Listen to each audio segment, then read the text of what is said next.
Muito bom estar aqui com a Roseli, colega do doutorado, Eloy, colega de mais de 20 anos de trabalho na área da deficiência, né? E, embora, como a própria Roseli colocou, Alessandra, colega do Mackenzie, né, Alessandra? A própria Roseli colocou, discutir a questão da inclusão hoje do aluno no ensino superior, embora a gente tenha esse segmento, importante segmento, de alunos com necessidades decorrentes de deficiências, mas a discussão é muito mais abrangente, não é? E está circunscrita, portanto, não apenas ao segmento de alunos com deficiência. O que eu vou apresentar para vocês, né? Eu vou dividir com vocês os resultados de uma pesquisa que nós fizemos, né? Está ali o grupo de pesquisa, terminamos em 2010, não é? E depois, no final do material, eu indico uma fonte de publicação de um artigo sobre essa pesquisa, que foi centrada em coleta de dados, em análise de dados levantados aqui na Universidade Mackenzie. Tá? Demandas, educação especial na universidade, demandas docentes e demandas do graduando com deficiência. Em função do tempo que nós temos para essa apresentação, eu vou apresentar apenas dados referentes às demandas dos docentes que responderam ao questionário. 1.394 questionários foram distribuídos aqui né, na nossa unidade, né, no nosso espaço, e em Tamboré.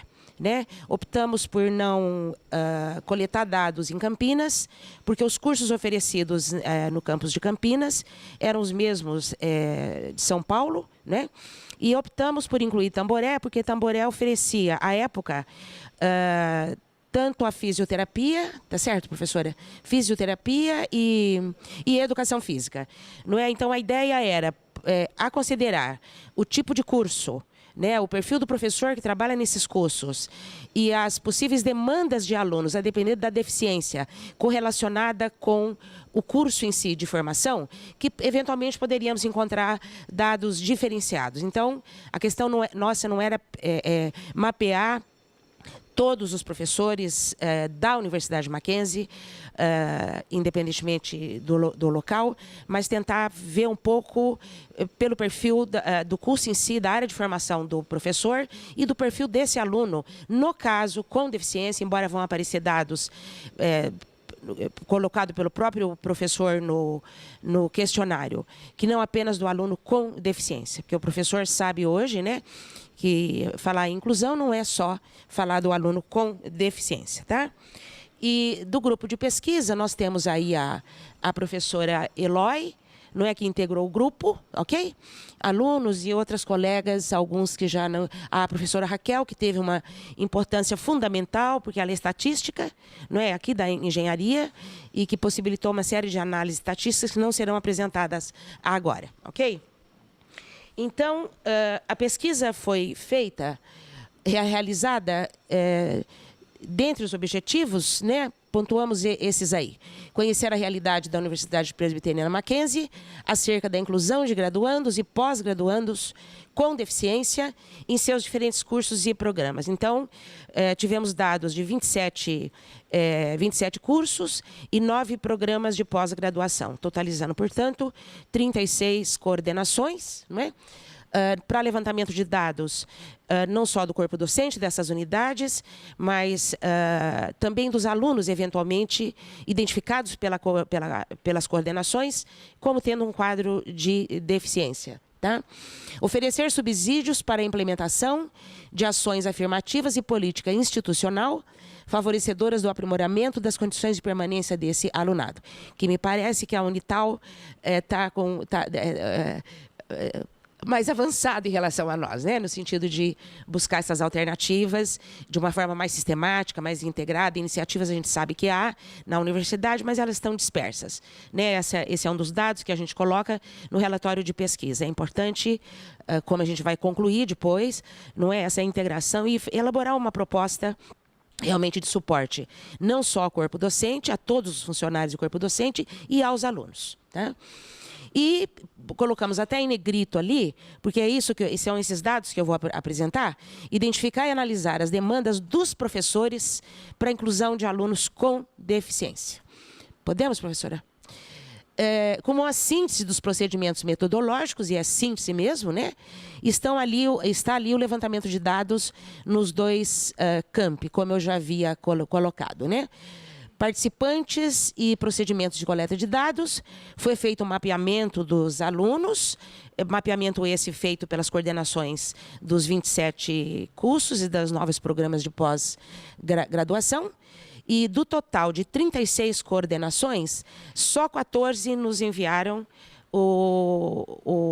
esse mapeamento que a gente solicitou. Tá? O que já mostra, de uma certa forma, o desinteresse de algumas pessoas, ou a dificuldade de algumas pessoas de se envolver com a questão. E eu digo pessoas, não é o fato de ser professor, de ser coordenador, de nós, de uma forma geral, de todos nós, de uma forma geral, de enfrentar as questões referentes à deficiência, inclusive, no caso do grupo, né, foco da nossa pesquisa, não é de admitir, de entrar em contato, né, com as próprias limitações, com as próprias dificuldades de lidar com a diferença do outro, seja essa diferença de que natureza for. Tá? E aí, das 36 coordenações, 9 informaram a presença de 14 alunos com deficiência nos cursos dos dois campi, né? 10 com deficiência física, 2 com deficiência visual, e 2 com deficiência auditiva. Só a título de informação, no conjunto da pesquisa, nós conseguimos entrevistar apenas 5 alunos com deficiência física. Então, um dos objetivos era fazer um cruzamento de dados entre as demandas apontadas pelos professores e a avaliação pelo próprio aluno com deficiência. Como é que ele percebia o atendimento às suas necessidades no camping, né, e no curso. Não foi possível fazer isso pelo número reduzido de alunos. Tá? Ok? E aí tivemos a pesquisa foi autorizada pelo reitor à época, e nós encaminhamos, os senhores devem se lembrar, né, para quem estava aqui à época, para o ponto, foi colocado no ponto dos professores, um envelope sem identificação, com a garantia total de sigilo na coleta de dados, e o professor, né, retirou esse material e ele tinha um prazo para devolver para nós, e nessa retirada e devolução, de 1.394, aqui embaixo, né, questionários distribuídos, nós tivemos o retorno de 752 questionários. Então, esse foi o universo da pesquisa analisado e trabalhado nesse material. Mas a gente considera que 53,9%, até em função da revisão da literatura que nós fizemos, Roseli, não é que geralmente as pesquisas que têm sido feitas, não sei como é que está hoje, né, nesse momento, é com muito poucos sujeitos. E que a gente conseguiu uma quantidade grande de sujeitos, né, para a nossa pesquisa. Tá? E o questionário... volta um pouquinho, professora, por favor. O questionário... não está aí, não. Ele tem uma questão aberta, não é? E quantas questões fechadas, Eloy? Lá em cima? Onde? Ah, lá, tá lá. 11 questões fechadas e uma questão aberta. Né? E na questão aberta é muito interessante os dados que apareceram, né, nos questionários. Ok. Ai, que coisa boa que você lembrou da água. E eu estou com um bocado de alergia terrível, né? A água faz falta. Ok, professora? Perfil dos professores, então, assim, tem lá uma série de categorias que o trabalho todo traz de análise, de caracterização do professor, e nesse recorte que eu fiz para apresentar aqui, né, para dividir com vocês, eu começo por aí, né, na caracterização do professor, o perfil. O perfil desses 752 professores que responderam ao questionário. Né? Então, uma das perguntas era assim, qual é o tempo de experiência o tempo de docência no ensino superior e o tempo de docência na Universidade Mackenzie. Um dado importante na hora de fazer a análise cruzando os dados, porque pressupõe que, né, a gente infere, e é possível inferir isso, que quanto mais tempo de experiência no ensino superior, maior a possibilidade desse professor ter tido um aluno, né, ou ter tido, no caso, aí, aluno com deficiência, né?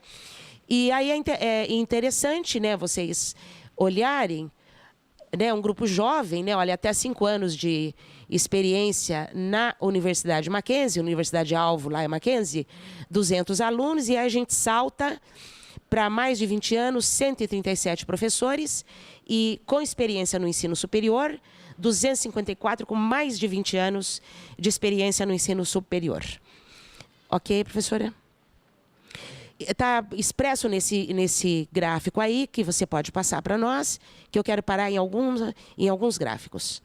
E uma das perguntas logo iniciais, né, do questionário era se o professor teve aluno com deficiência no ensino superior e na universidade. Aí nós temos lá em amarelo, na UPM, 52,6% dizendo que não, né, 47% dizendo que sim aqui, e sim no ensino superior, portanto, considerando as experiências que não apenas no âmbito da Universidade Mackenzie, quase 71%. Né? Então, uma experiência, um número importante de experiência desse professor com trabalho, com atendimento do aluno com deficiência. Vamos lá, professora? E aí perguntamos também, né, no questionário, o tipo de deficiência que ele já havia, de aluno com deficiência, que ele já havia atendido na sua experiência profissional. Aí nós temos ali o amarelinho não, deficiência física 53,5% afirmaram, não é? Auditiva 30,7%, visual 26,2%, e outra condição especial, né? Que não há deficiência, 13,8% dos professores informaram ter tido experiência com alunos não com deficiência, mas eles indicam, né, como eu vou mostrar para vocês, né, e até diagnosticam, né, dão o diagnóstico bipolar, esquizofrenia, das outras experiências, que é o que você coloca, né, Roseli, que são alunos que estão chegando também à universidade. Ok? E aí, aquilo que foi o foco maior nosso, né? Do instrumento nosso de coleta de dados, e é onde tem uma riqueza muito grande de dados para a gente pensar, não é? Foi pedido que o professor avaliasse, atribuindo notas de 1 a 5, possíveis necessidades do aluno com deficiência, mais ou menos relevante, então muito relevante 5, menos relevante 4 e de nenhuma relevância a nota 1. Né? Uma gradação com essa atribuição de nota de 1 a 5. Então aí já entra, são dados né, de avaliação e de percepção até, né, daquilo que é direito do aluno, daquilo que está previsto na legislação, não é? Que nós tiramos essas necessidades das bases legais. Aquilo que a legislação diz. É um direito do aluno com deficiência física, é isso. É um direito do aluno com deficiência auditiva, é isso. Né? Esses apoios, não é? Que nós temos lá. Então, aqui ele apontou, o professor apontou, e a questão, assim trazia, né? Necessidades do aluno com deficiência, necessidades gerais, tá? Depois é que vem outras questões na sequência, pedindo que ele indique do aluno com deficiência física, auditiva, visual, tá? Eliminação de barreiras arquitetônicas e adaptação de espaço físico.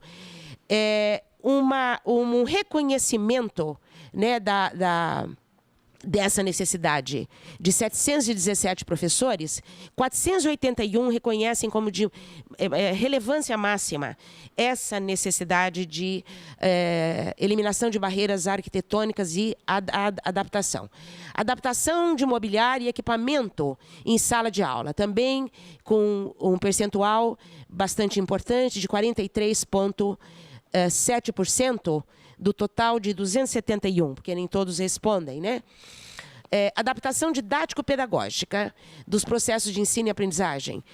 241 professores respondem como atribuem nota 5, contra 142 nota 4, 142 nota 3, 85 professores, 11,8 nota 2 e 110 professores, não é, que chamou atenção esse dado, portanto, 15,3% dos 720 que não veem relevância em fazer adaptação didático-pedagógica do processo de ensino e aprendizagem, assim como adaptação em procedimentos de avaliação do ensino e aprendizagem. Se nós olharmos, né, eu sei que vai ser difícil para vocês, mas eu digo para vocês aqui, se nós analisarmos os percentuais de nota 5 e a própria distribuição, né, no 5, no 4, no 3, no 2 e no 1, para duas necessidades que remetem diretamente à sala de aula,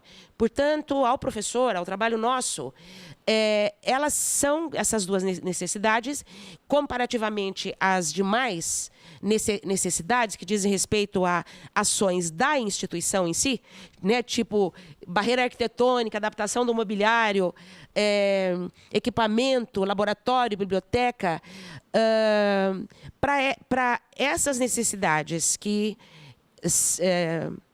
as iniciativas para serem contempladas são da instituição, elas são reconhecidas como importantes.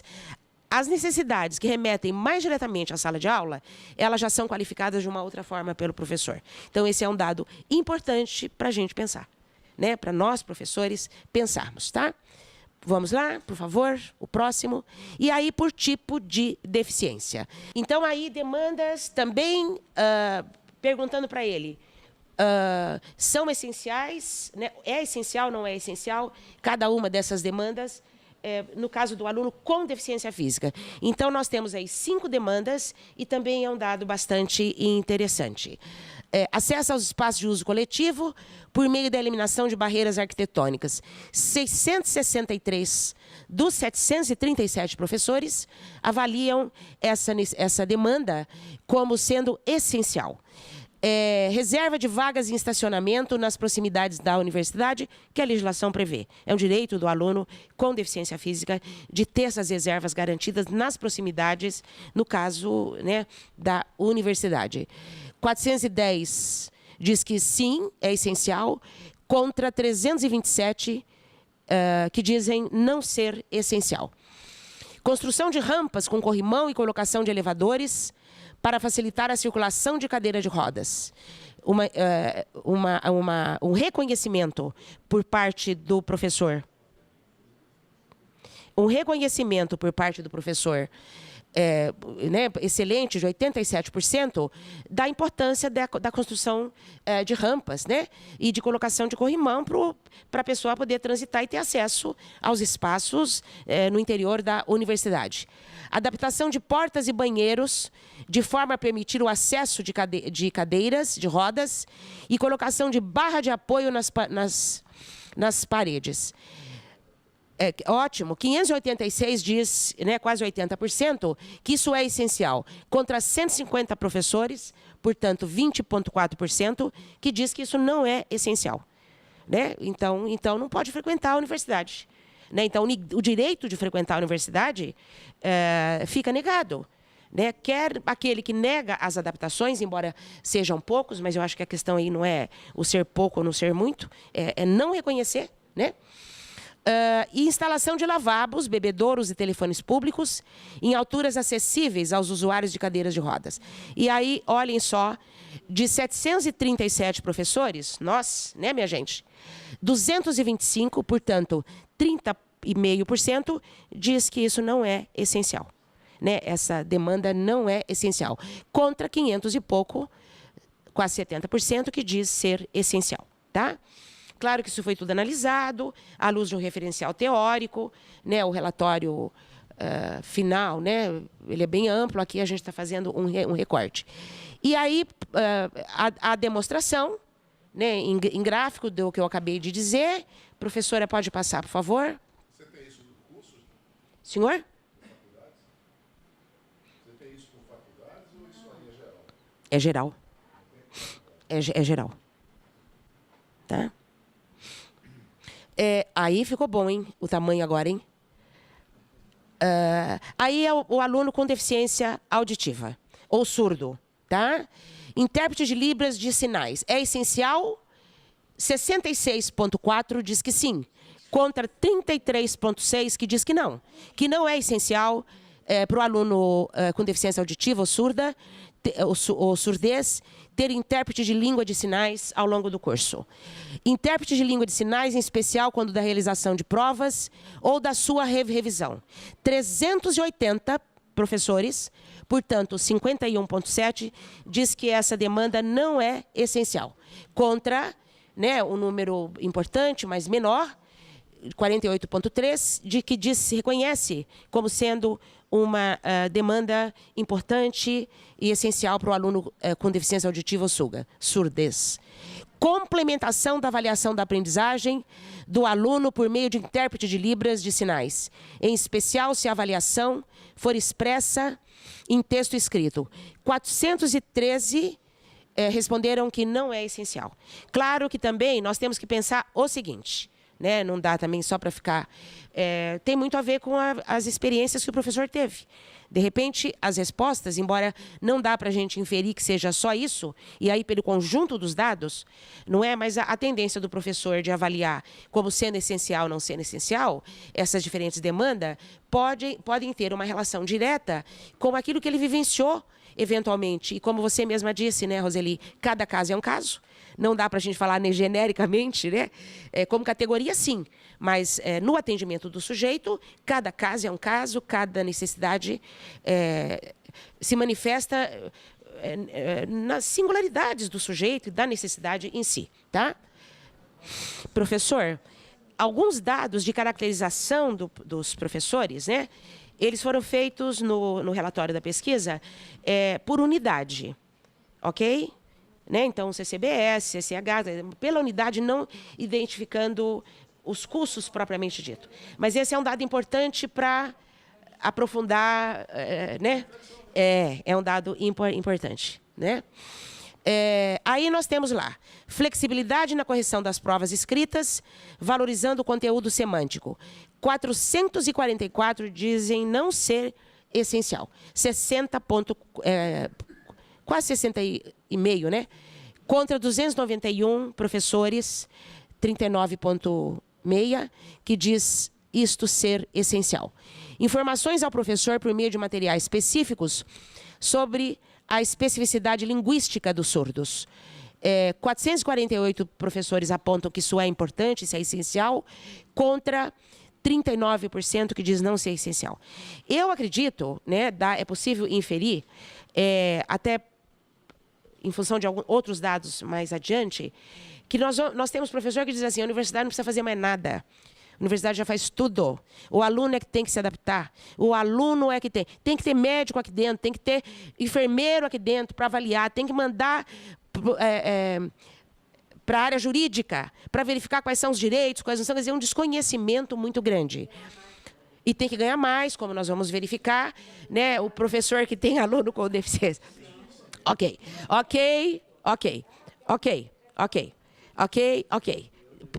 Cássiozinho, as questões no final. Ok. Então, vamos girar. Vamos lá, professora. Então, assim, o que a gente identificou, uma dificuldade maior, né, do nosso grupo, né, me coloco no grupo, todas nós, né, professoras, de reconhecer tanto as demandas específicas e em função de necessidades próprias de determinados quadros, no que diz respeito à deficiência auditiva e no que diz respeito à deficiência visual, ou à surdez, né, Débora? Deficiência auditiva ou surdo, né? E uma tendência e uma disposição positiva, parece, de reconhecer as necessidades do aluno com deficiência física e até de contemplar, de atender as necessidades desse aluno, né? O que não aparece na mesma proporção, tanto para o aluno com deficiência auditiva quanto para o aluno com deficiência visual. E também, alguma coisa que a gente discutiu na época de fechar o relatório, como estatisticamente, né, segundo a Organização Mundial da Saúde, o número maior de alunos, após a deficiência intelectual, é de alunos com deficiência física, possivelmente esse professor vivenciou mais, trabalhou mais com aluno com deficiência física. Né? Então, algumas barreiras, algumas dificuldades e o reconhecimento de algumas das necessidades específicas possivelmente se explique por essa possibilidade de ter trabalhado numa frequência maior, né, com um aluno com deficiência física. Então, aí a gente lembra do Leon, né? A teoria do contato, né? Tem que começar a trabalhar para quebrar as resistências. Tem que enfrentar o aluno para quebrar as resistências. Ok, professora, pode passar, por favor? Ok. Esse aí, não, visual, pode passar. É muito semelhante à deficiência auditiva. Ok. Aí, minha gente, no questionário, nós colocamos uma questão se o professor já havia trabalhado com aluno com outras condições especiais que não a deficiência. E, se sim, quais, né? Então, tivemos um número imenso de dados, né? Imagine, né, levantar isso de 700 e pouco, 752 questionários, né? Essa parte foi escrita, uma questão aberta. Então, nós classificamos o que categorizamos, né, o que foi apresentado pelos professores nesses quadros aí, que seriam as outras condições especiais que ele indica, né, como já tendo trabalhado no ensino superior. Em transtornos psiquiátricos, estão lá o transtorno bipolar, esquizofrenia, sofrimento psíquico intenso, transtorno mental, distúrbio mental, doença psiquiátrica, transtornos psicopatológicos e mentais. Enfim, diagnóstico corre solta, né? Na hora que o professor, né, olhou, ele diz, isso, né? Problemas emocionais. O que o professor cita? Síndrome do pânico, depressão, distúrbio emocional acentuado. Deficiências, que eles, né, que esses 66 indicações por 72 professores, é isso, né, Eloy? 72 professores. Deficiências. Deficiência mental ou intelectual, deficiência psicológica, deficiência cognitiva, deficiência neurológica. Vocês viram que está itálico, porque a gente colocou exatamente como o professor trouxe no questionário. Problemas comportamentais e de aprendizagem. Déficit de atenção e hiperatividade, dislexia, dificuldades comportamentais severas. E outros. Aluno asmático, daltônico, aluno com quadros de alcoolismo e consumo de drogas. Vamos para o próximo, professora? Aí, perguntamos, né, essa é uma questão que eu acho muito rica na resposta do nosso grupo, tanto essa quanto a seguinte, que tipo de apoio, essa é a questão aberta, né? O tipo de apoio que o professor acreditava que ele precisaria ter, apoio por parte da universidade, que ele precisaria ter para atender às necessidades dos alunos com deficiência e com os outros quadros, né, que ele aponta. Aí nós temos indicação, 10 recursos, apoios, né? Palestra, cursos, capacitação, workshop, orientação, olha, 222 indicações, 49%, né, o que denota que o professor tem essa expectativa mesmo de que alguém o ajude, o oriente, né, de uma forma mais precisa e função das demandas de cada aluno, né? Flexibilizar procedimentos de avaliação, flexibilizar metodologias. É interessante, né, porque possivelmente ele acredita que isso seja importante, mas tanto o 6 quanto o 7, flexibilizar procedimentos de avaliação quanto de metodologias, mas como ele não sabe como fazer isso, não é? Então ele coloca que é um apoio que ele gostaria de ter da instituição, porque isso é dele. Somos nós em sala que nós temos, mas com o devido suporte, né? Possivelmente ele não saiba fazer, por isso que ele pede que a instituição poderia dar este apoio, né? Instituição Mackenzie, Mackenzie que nós estamos falando. Apoio ao aluno, respeito e compreensão e adaptação do espaço físico. E aí, com a frequência, e o mais interessante é o que vem na sequência. Então, aí são demandas... Ok, professora, pode ir. Outras sugestões... Pode voltar, professora, um pouquinho. Deixa eu ver, flexibilizar. Ok.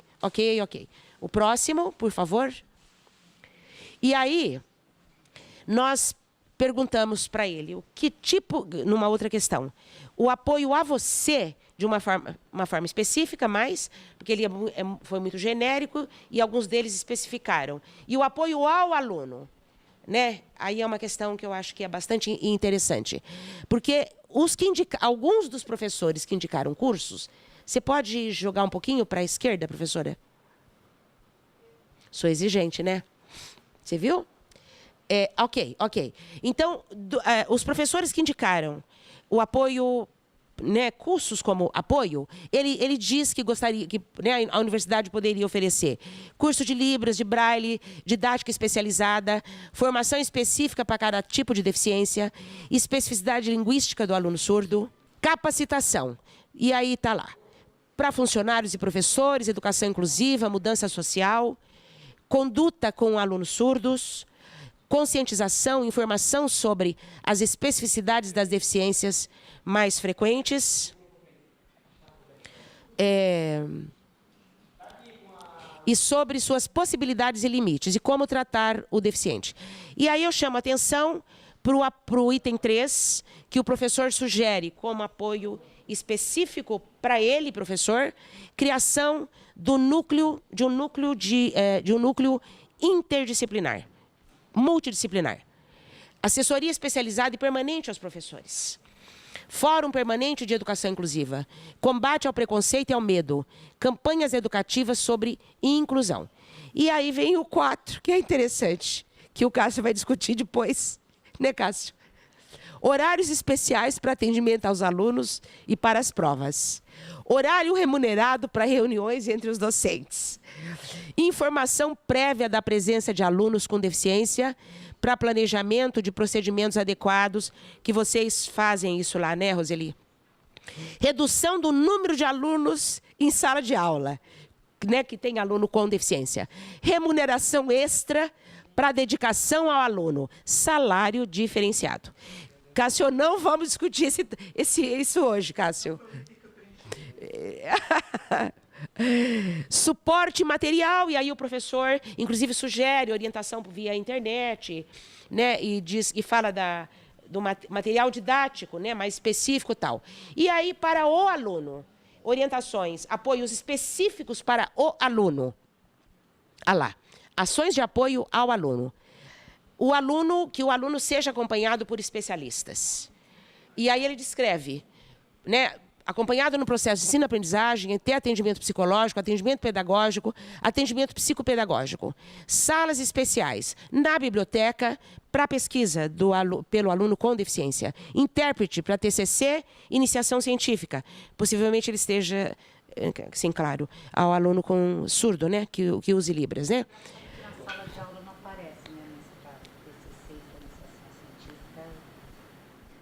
Não, mas isso é o professor indicando que esse seria um apoio importante para o aluno. Mas é na sala de aula. Ah, sim. Porque lá na sala de aula você viu que nega. Mas essas questões são importantes, né? Que eu acho que é um trabalho que vai muito mais, que vai muito além da informação, que é lidar com uma série de preconceitos, de estigmas, de representações negativas que a gente tem do outro, né? No caso aí o outro com deficiência, e das dificuldades que temos, que todos temos, né? Todos temos, e temos que assumir isso, né? Assumir para poder enfrentar, não é isso? Monitoria, auxílio às necessidades especiais do aluno, avaliação médica, aí é uma confusão entre uma não diferenciação pelo professor entre deficiência e doença, né? Ele sugere avaliação médica para especificar as limitações do aluno, que é o oposto do princípio da educação inclusiva.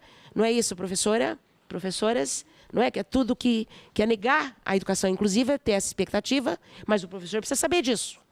Avaliação pedagógica prévia do aluno com DA em DV e avaliação do ensino e aprendizagem. Criação do núcleo multidisciplinar. O professor volta a indicar para o aluno, lá para a assessoria ao professor, para suporte ao professor, e esse mesmo núcleo atuando na assessoria aos alunos. E suporte material. Gravação de aulas para aluno com DV, DVDs específicos para aluno com deficiência visual, material didático em braille. Podemos ir, professora? É interessante, né? Porque se a gente tem professores que, no conjunto, né, dos 752, né,